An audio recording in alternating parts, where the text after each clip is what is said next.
তাড়াতাড়ি যেতে হবে। আপা আপা এই টাকা নাই, যা যা।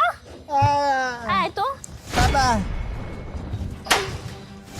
তোর এত বড় সাহস, তুই আমার গায়ে হাত দিস? তোর এই নোংরা হাত দিয়ে কি করলি? থাপ্পড় মারলি কেন? তুই কথা বলিস না। তুই না এই ধরনের মানুষগুলোকে চিনিস না। এই ধরনের মানুষগুলোকে আমি খুব ভালো করে জানি। এরা দেখতে সুস্থ সবল, কেউ লুলা সাজে, কেউ ল্যাংলা সাজে, আর এ তো বোবা সেজে আসছে। এখন আমাদের থেকে টাকা নিয়ে সারা রাত নেশা করবে আর মানুষ ঠকাবে। এইসব নিউজ হয়, তুই দেখোস না?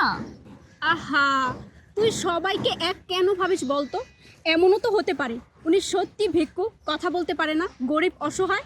শোন, উনি যদি আমাদের ঠকিয়ে টাকা নেয় তাহলে উনি আল্লাহর কাছে দায়ী থাকবে, এতে আমাদের তো কোনো সমস্যা নেই।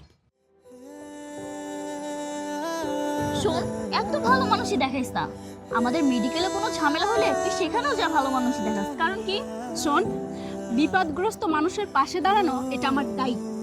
তোকে এত দায়িত্ব দেখাতে কে বলছে? দায়িত্ব কি তোর একার? আর কারো দায়িত্ব নেই? আছে, প্রত্যেকটা মানুষেরই উচিত নিজ নিজ জায়গা থেকে দায়িত্ব পালন করা। কেউ দায়িত্ব পালন করে, কেউ করে না, এটা যার যার ব্যক্তিগত ব্যাপার।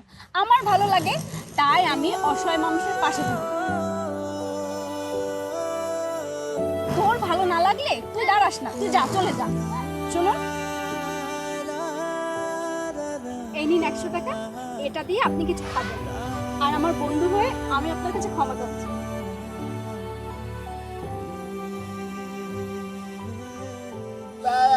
না না, মাপ চাইতে হবে না, আপনি শুধু আমার জন্য দোয়া করবেন, আমি যেন ভালো একজন ডক্টর হতে পারি।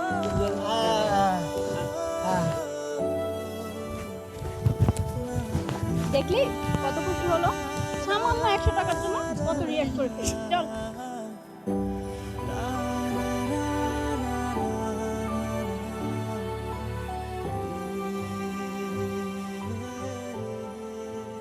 আরে বন্ধু, এখানে নামলি কেন? আমাদের তো উত্তরা ফ্যাক্টরিটা ভিজিট করার কথা। এখানে তো আমাদের কোনো কাজ নাই।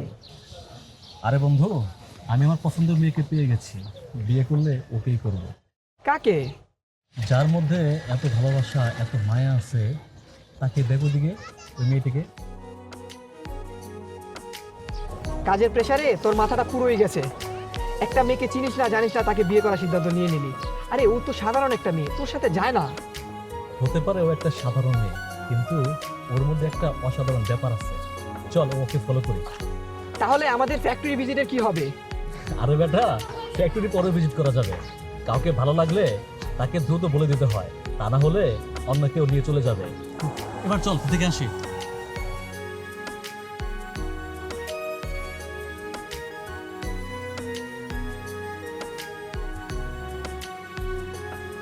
I love you.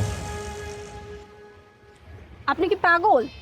একটা মানুষকে চিনেন না, জানেন না, হুট করে এসে বলছেন আই লাভ ইউ। তুমি আমাকে না চিনলেও আমি তোমাকে চিনি। গত 20 মিনিট 40 সেকেন্ড ধরে আমি তোমাকে দেখছি। যতক্ষণ তোমার দিকে তাকিয়েছিলাম শুধু মুগ্ধই হয়েছি। যার কিনা মানুষের প্রতি এত মায়া, সে নিঃসন্দেহে ভালো মানুষ। তাই এই মানুষটাকে আমি হাতছাড়া করতে চাই না। 20 মিনিট 40 সেকেন্ড? কোথায় দেখেছেন আপনি আমাকে? আর আপনি কি করে বুঝলেন যে আমার মানুষের প্রতি অনেক মায়া? ওই যে তোমার বন্ধু এক ভিক্ষুকে মারছিল, আর তুমি তার পাশে দাঁড়িয়েছিলে। তুমি তো তাকে চেনোই না, তারপরে তুমি তাকে সহযোগিতা করছো। এই ভালো মানুষটার প্রতি কার না ভালোবাসা আসবে? কারো পাশে দাঁড়ালে কি এটাই প্রমাণ হয় যে আমি একজন ভালো মানুষ? এমন কিছু মানুষ আছে যারা বদমেজাজি, নিজেদের রাগ উঠলে নিজেকে কন্ট্রোল করতে পারে না। হাতের কাছে যে জিনিসপত্র থাকুক না কেন সেগুলা হুটহাট করে ভেঙে ফেলে। আবার দেখুন, কিছু মানুষ আছে পুরনো জিনিসপত্র খুব আগলে রাখে, সেগুলো কখনোই ফেলে দিতে চায় না, কারণ সেই জিনিসের প্রতি তার মায়া ভালোবাসা কাজ করে। আবার এমন কিছু মানুষ আছে গরিবদের বুকে টেনে নেয়, একই টেবিলে খেতে বসে। আসলে মানুষের ব্যবহারই চিনিয়ে দেয় সে কোন ধরনের মানুষ, কতটা ভালো কতটা মন্দ। আর আপনার ব্যবহার দেখে আমি বুঝতে পেরেছি আপনি একজন ভালো মানুষ। অবশ্যই আপনাকে বিয়ে করলে আমি ঠকবো না। বুঝলাম, আপনি মানুষের সঙ্গে অনেক সুন্দর করে গুছিয়ে কথা বলতে পারেন, বাট আমার আজকে একটু তাড়া আছে। আপনার সঙ্গে এই বিষয়ে পরে কথা বলবো। ঠিক আছে, আজকে যেতে দিলাম, তবে তোমার উত্তর অপেক্ষা থাকবো। আরে দাঁড়ান দাঁড়ান, ফুলটা তো নিয়ে যান। যদি ফুলটা নেন আমি তাহলে ভাববো আপনি আমাকে পছন্দ করেছেন।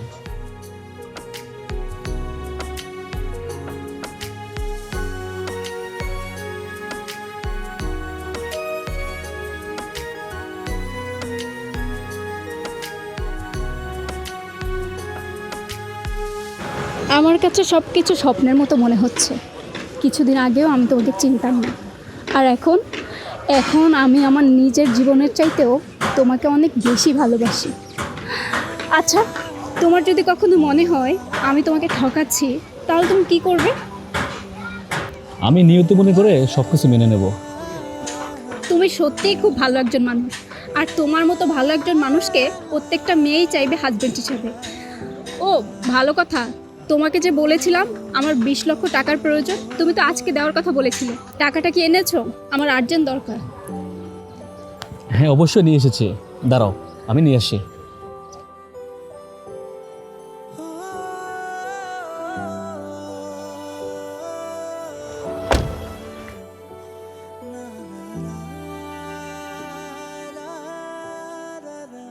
এই নাও তোমার 20 লক্ষ টাকার চেক।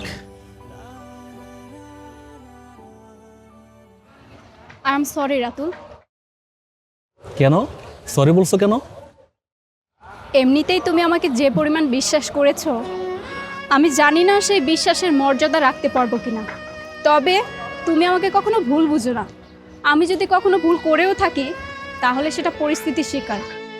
ওহ, তুমি এমনভাবে কথা বলছো যেন তুমি এক্ষুনি আমার জীবন থেকে হারিয়ে যাবে। হ্যাঁ, যাবই তো। এক্ষুনি আমি তোমার জীবন থেকে হারিয়ে যাব। মানে এক্ষুনি হারিয়ে যাবো মানে? আরে না না, চিন্তার কিছু নেই। অনেকক্ষণ আগে বাসা থেকে বের হয়েছি, এখনও যদি বাসায় না যাই তাহলে বাসার লোকজন চিন্তা করবে। তাই এবার আমাকে বাসায় যেতে হবে। ও তাই বলো? তুমি তো আমাকে ভয় পেয়ে দিয়েছিলে। চলো তোমাকে বাসায় দিয়ে আসি।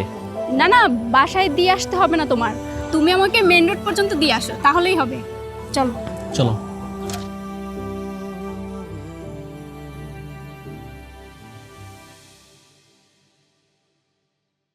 যে অসুখ বাঁধাইছি, লাখ লাখ টাকা তুমি খরচ করে ফালাইতেছ।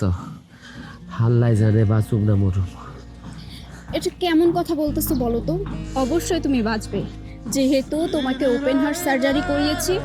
এখন তো একটু সুস্থ হতে টাইম লাগবে। আর তাছাড়া আমিও যেহেতু একজন ডক্টর, আমি তোমার সমস্ত রিপোর্ট দেখেছি। সব ঘা শুকিয়ে গেছে, শুধু একটু বাকি আছে।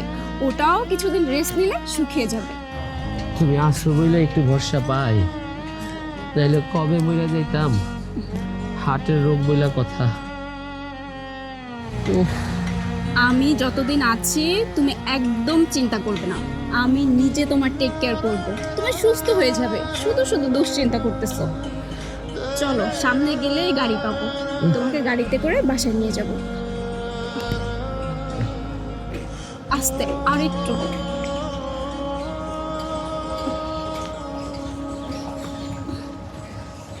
আরে উর্মি, ওর সাথে ছেলেটাকে?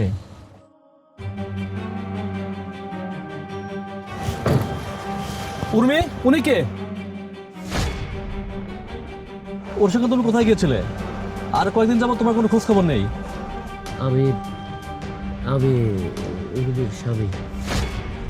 আপনি কে? ও, বুঝতে পারছি। আপনারা দুইজন একই মেডিকেল কলেজে পড়েন।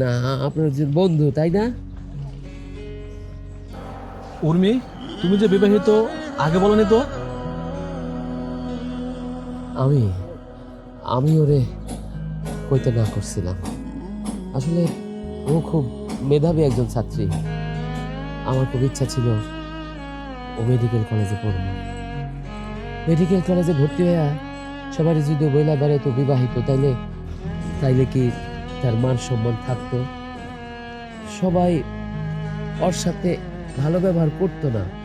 এখন যে ব্যবহারটা করে সেই ব্যবহারটাও পাইতো না। আসলে আমি তো রিক্সা চালাই। আমার খুব ইচ্ছা ছিল আমি আমার বউরে ডাক্তার বানাবো। তাই খুব কষ্ট করে টাকা পয়সা রোজগার করতাম। একদিন হঠাৎ ধরা পড়লো আমার হার্টে 4টা ব্লক। আমার শরীর খুব অসুস্থ হয়ে গেল। আমি আর রিক্সা চালাইতে পারতাম না। ডাক্তারগুলো মেলা টাকা লাগবে অপারেশন করতে। সেই থেকে আমার বউ আমার দায়িত্ব নিছে। মেডিকেল কলেজে পইরা তারপর আমার দেখাশোনা করতেছে। আমি না করছিলাম, ও যাতে কাউকে না বলে ও বিবাহিত। উর্মি, তুমি চুপ করে আছো কেন? আর এতদিন তুমি আমার সঙ্গে প্রেমে নাটক কেন করছো?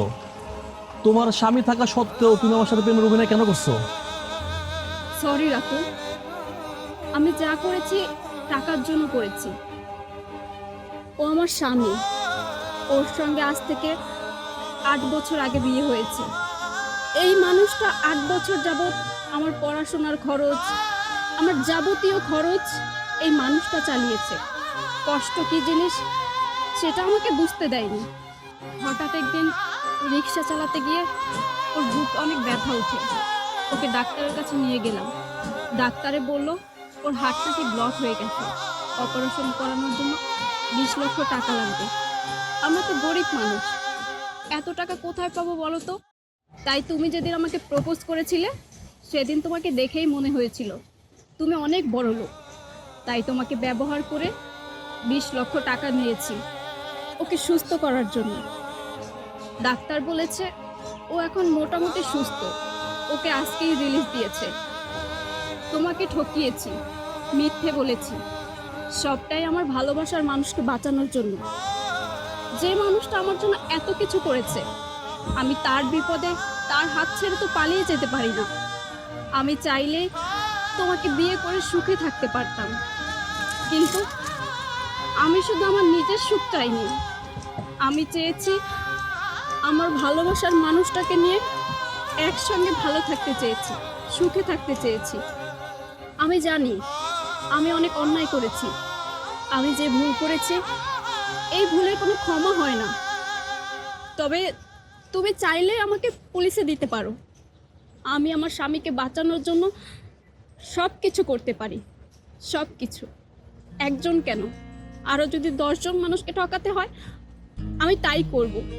শুধু চাই এই মানুষটা সুস্থ হয়ে যাক, ভালো হয়ে যাক, আর আমি সেটাই করেছি। কেউ যদি কাউকে মন থেকে ভালোবাসে, সে যদি হাজার অন্যায় করে, তাকে কেউ শাস্তি দিতে পারে না, আর আমিও পারবো না। তবে তোমার স্বামীর প্রতি তোমার যে ভালোবাসা, সেটা সত্যি আমাকে মুগ্ধ করেছে। মানুষ রিক্সা চালিয়ে যে এত সুখে থাকতে পারে, এত ভালোবাসা অর্জন করতে পারে, সেটা আমার জানা ছিল না। সেই জন্য মানুষ বলে ভালোবাসা থাকলে মাথার নিচে ইট দিয়ে ঘুমানো যায়। দোয়া করি তোমাদের এই ভালোবাসা সারা জীবন থাক, আর আমি তোমাকে ক্ষমা করে দিয়েছি। শোনো, আমি ডাক্তার হওয়ার পরে তোমার সমস্ত টাকা ফেরত দিয়ে দিব, তুমি কোনো চিন্তা করো না। ফেরত দিতে হবে না। আমার ভালোবাসা মানুষের তার ভালোবাসা বাঁচানোর জন্য এটা আমার তরফ থেকে গিফট, উপহার মনে করো। আমি আসি, ভালো থাকবা।